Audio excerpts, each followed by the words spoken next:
Hey there, my name's Chris Cooper. I'm going to do a 10-minute reading or so of my book, Prophet of God. It's available on Amazon. I thought I would just pick this is what it looks like. This is the cover. Um, there's a short description on the back. It's a fiction novel. You could call it something like a supernatural thriller slash mystery. It's kind of character driven. Um, so I thought I'd do a quick 10-minute ish reading of a certain part of it. I hope this is okay. So this comes in chapter 5, Prophet of God. Chapter 5, a grainy night vision video footage. There's a figure sitting on a chair in a darkened room overlooking a table. Covered entirely in black clothing, the figure remains still. Every few seconds, the figure's head rises, and not long after, words appear on a sidebar display of the screen, evidently addressing another user's inquiry or statement.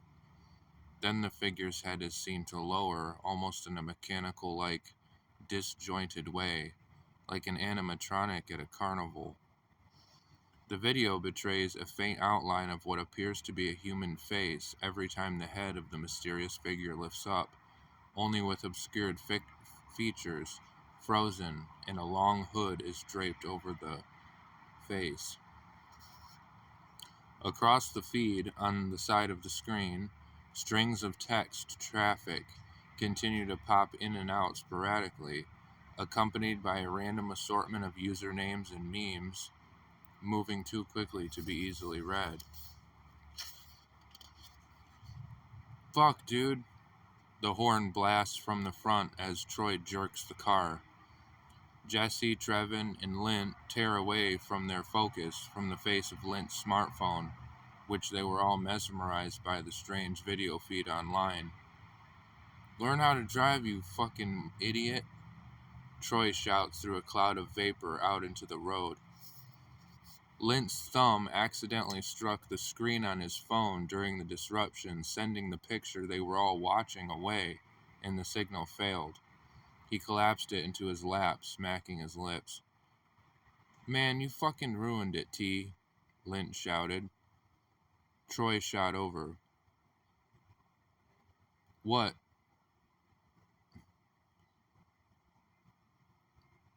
No, man, this crazy stream I found. I was trying to ask this AI thing something and you fucked it up. Troy rolled his eyes. Bro, that shit's so gay. You know it's all fake. You gotta be careful about looking around the dark web and shit, dude. Nah, low key, this shit is for real this time. It's not the dark web either, you fucking, said Lynn.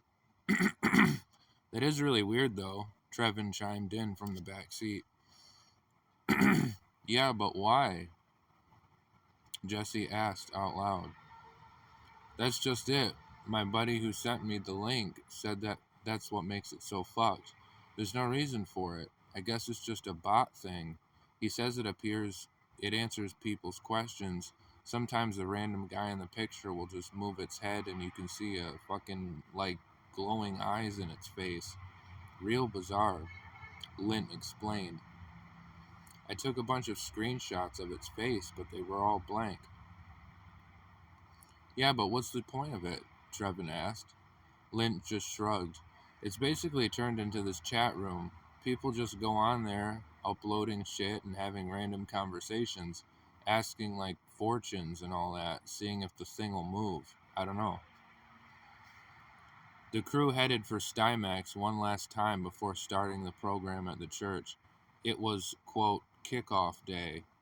Everyone who'd signed up was expected to show up on the church grounds to be processed into the program that afternoon. Apparently some welcoming event and bonfire waited for them all from across Port Ridge and beyond. The guys assumed that their 90-day excursion, even though the church would provide food and lodging, they'd likely not be doling out energy drinks, cigarettes, and booze. Fucking conspiracy theorist, Troy muttered. That is weird, Trevin observed. Remember that dude you showed me, Lint, with the fucking clay on his head touching himself on camera or some shit? Troy said. Not the same, bro, Lint clapped back.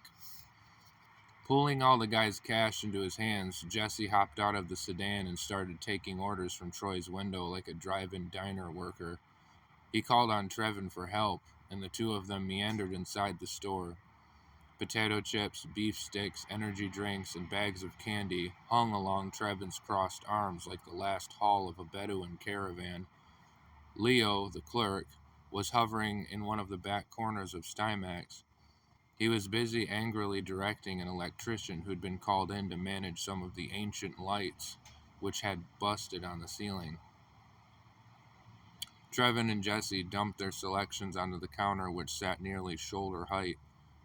Hey, Leo shouted from one end of the store toward the pair. If y'all could just ring yourselves up real quick, I'll be along shortly. Jesse whipped around the small swinging door which separated the store's front counter from the floor like an old western saloon. Hello, sir, how can I help you?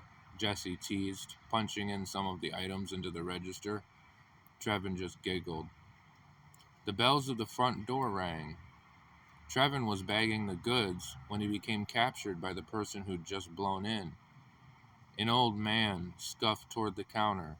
His head was hanging loose from his neck until his eyes climbed up to meet Trevin's own. It was the prophet. Trevin nearly fell over a stand of dangling licorice ropes, stepping backwards. The prophet offered a simple nod, and his beard opened into a smile before finally turning toward the tall counter and peering at Jesse with glassy, hind-set eyes.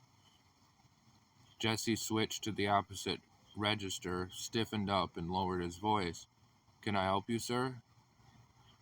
The prophet threw a satchel hanging over his side onto the counter, and, like an old lady with her purse, he began sifting through its contents. Excuse me for interrupting you gentlemen's day. I just have a favor to ask, the prophet said. Finally, he drew out his hand and unfurled a piece of worn paper. Give me a number 14, the second one in, a number 40, the fourth one in, he said, squinting. Jesse just stood there clueless, tapping the countertop with his fingers, unsure what the stranger meant. The prophet detected Jesse's confusion and just smiled, indicating with a raised finger the plastic tower display of lottery scratch-offs beside him by the register. The tickets, son, there. Oh, shit, yeah, I'm sorry, sir, Jesse realized. Just then, Leo's big gut bumped into Jesse. Excuse me, Jess, sorry about that. I didn't realize numbnuts over there would take so long. Here, I've got this. Y'all can be on your way.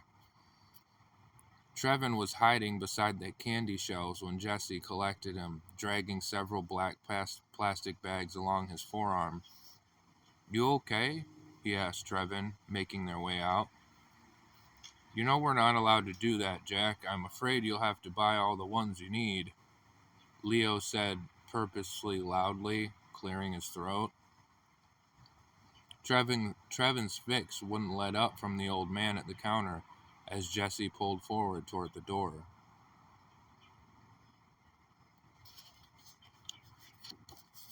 That's an excerpt from my book. Only got about a minute left on this thing, so it's called Prophet of God, Profit. It's available on Amazon. This is a paperback version. There are other versions. Ebook is available. It's $3. This one is $18, paperback. So feel free to check it out. Feel free to share this video, like. Everything helps. Comment. I really appreciate your listening, and your readership is my privilege. Have a good one.